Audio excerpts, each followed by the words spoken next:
All right, today we're tackling a chapter that is absolutely fundamental to your financial management paper. Seriously, getting this one concept right or wrong can literally be the difference between passing and, well, not passing. So let's get into it. So, picture this. You're in the exam hall. The clock's ticking. You see this question. You've got two projects in front of you. Project A could make you a ton of profit, but it's pretty risky. Project B, on the other hand, offers a decent profit. Nothing spectacular, but it's a sure thing. So, what do you choose? Now, be careful here. Your gut instinct might be to just go for the higher profit, but that could be a trap. This single question goes right to the heart of financial management, and believe me, this is where a lot of marks are lost. So, let's figure out the right way to approach this. So, let's kick things off right at the beginning. What in the world are we even talking about when we say financial management? I want you to put on your entrepreneur hat for a second. Let's say you want to start a business. What are the first things you have to figure out? Well, first, you've got to decide what assets to buy. Machinery, buildings, that kind of stuff. Then you need to calculate how much all of that's going to cost. You'll also need cash on hand for the day-to-day stuff, right? That's your working capital. And finally, the big one. Where is all this money going to come from?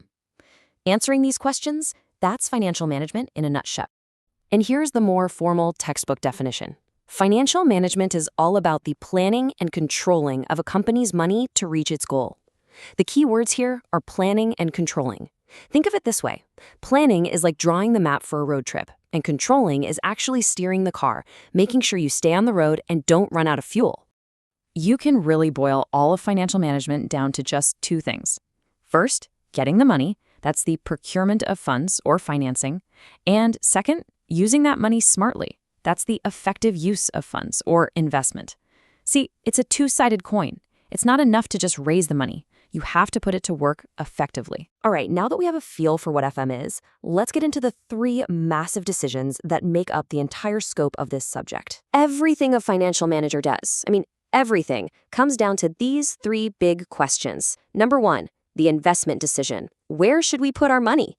Number two, the financing decision. Where are we going to get the money from in the first place? And number three, the dividend decision. When we make a profit, what do we do with it? So let's take the first one, the investment decision. This is all about picking the right assets to invest in. And when we talk about big, long-term investments, like a new factory or a huge piece of machinery, we use a process called capital budgeting. It's just a fancy term for carefully planning and analyzing these major investments to see if they'll actually give us the returns we're looking for. All right, next up, the financing decision. Let's compare two of the most common ways to get money, equity and debentures. Now, pay very close attention to this slide. This is a classic spot where students lose marks because they mix up the risk and cost from the company's point of view. For the company, equity is low risk because you never have to pay it back, but it's high cost because your shareholders expect big returns. Debentures are the complete opposite. They're high risk because you must pay them back with interest, no matter what. But they are lower cost, partly because the interest you pay is tax deductible. Remember that trade-off. And that brings us to our third and final pillar, the dividend decision. So the company has made some profit. Now what? Do you give that money back to the shareholders as a dividend to make them happy right now? Or do you keep it in the company, what we call retained earnings, and reinvest it to fuel future growth? It's a really critical balancing act. For the longest time, the thinking was really simple. The main goal of any business is just to make as much profit as possible. But that idea is actually a bit of a myth, and it can be a pretty dangerous one. So what's the big problem with just aiming for profit? Well, there are three huge flaws. And trust me, ICAI loves to build tricky questions around these very points, so listen up. First, the word profit is super vague. Are we talking about profit this year or over 5 years, before tax or after tax? Second, and this is the big one, it completely ignores risk.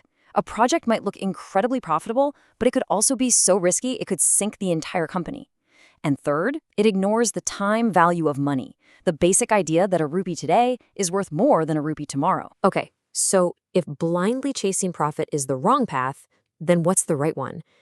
This brings us to the true ultimate objective of financial management, which is creating wealth. This really is the million-dollar question, isn't it?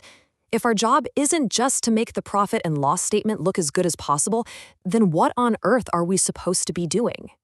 And here it is. The answer is wealth maximization. The primary number one goal of financial management is to maximize the market value of the company's shares. Why? Simple. The shareholders are the owners of the company, and the share price is a direct measure of their wealth. Increasing that is the real endgame. All right, series great, but let's make this practical. Let's put profit versus wealth in the ring, head to head, and see how they actually play out. This table right here, this is basically the whole debate on one slide. This is an absolute high probability exam question, so you'll want to know this inside and out. Profit maximization is all about the short term. It focuses on things like earnings per share, and it completely ignores risk and time. Wealth maximization, on the other hand, is playing the long game. Its goal is long-term value, measured by the market price of the share, and it crucially considers both risk and the time value of money. Let's look at this with a quick example. Product X gives you a steady $10,000 a year. Product Y starts slow but has a massive payoff in year 5, giving you a higher total profit. Now, if you're just looking at profit, you'd jump on product Y, right? 55,000 is more than 50,000. Simple. But a manager focused on wealth would ask a smarter question. What's the risk here? How certain is that big payoff in year 5? That's the difference. And this actually brings up a really common problem in the real world, something called the agency problem. Think of it like this. The managers are the agents, hired to work for the shareholders, who are the principals. But what if the manager's bonus is tied to short-term profits? They might be tempted to pick the riskier product Y just to hit their bonus, even if it's not the best long-term decision for the shareholders' wealth. That conflict of interest is the agency problem. Okay, let's pull all of this together. Time for a super quick recap of the absolute must-know points from this chapter. So, remember that question from the very beginning? The one you'd see in the exam? Project A with higher profit and higher risk, or Project B with lower profit and lower risk? After everything we've discussed, what's the right answer? And the answer isn't just Project A or Project B. The real professional answer is this.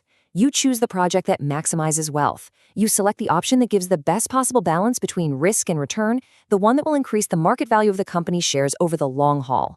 That's the core principle.